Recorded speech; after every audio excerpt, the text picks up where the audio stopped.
ilikuwa ina taratibu ya kuwa na event kama hii ya Ramadhan ambayo tunaalika wadau wetu wote ambao tuko nao kwenye sekta. Wengine ni wadau wetu ambao wanaendesha vituo vyetu, wengine ni wa suppliers wetu, lakini wengine ni watu ambao wako katika taasisi mbalimbali ambao tunafanya nao kazi kila siku. Ndio tumewalika leo kuja kukutana nao, kupata iftari pamoja, lakini vile vile kubadilishana mawili matatu, kuangalia kitu gani tunaweza tukaboresha sisi kama Puma na tunaweza tukafanya vipi kazi zaidi ili tuweze kuongeza uhusiano ambao tunao nao. Kwenye huu mwezi mtukufu wa Ramadhan, kwanza tunawatakia kila laheri wateja wetu wote wa Puma Energy, na tunawaambia kwamba sisi Puma Energy bado tuko katika kuendelea kuboresha huduma zetu, na kama mnavyoona tunatoa products ambazo ni za quality ya hali ya juu, lakini waendelee kusubiri, makubwa mengi yanakuja.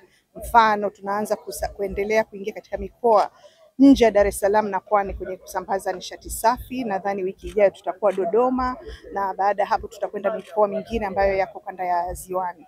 Lakini vile vile kwenye upande wa gesi asilia tuko kwenye utaratibu wa mwisho kabisa katika ujenzi wa vituo vyetu vya gesi asilia, na Mungu akipenda insha Allah kabla mwisho wa mwaka tutaona vituo vya gesi asili vya Puma Energy vinaanza operations. Tunapenda kuwashukuru kampuni ya Puma Energy kwa tukio kubwa la kuwathamini watu ambao leo wamefunga, kuwafuturisha, na hili tukio ni kubwa mno.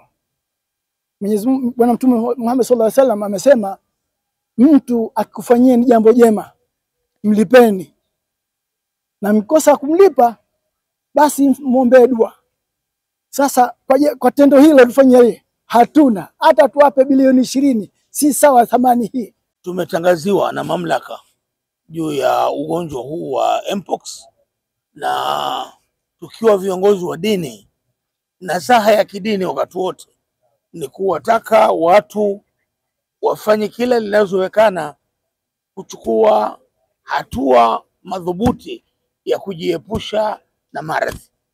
Mtume sallallahu alaihi wasallam amepata kutuambia, tauni, maradhi ya tauni yanapoingia katika mji, walio ndani wasitoke na walio nje wasiingie.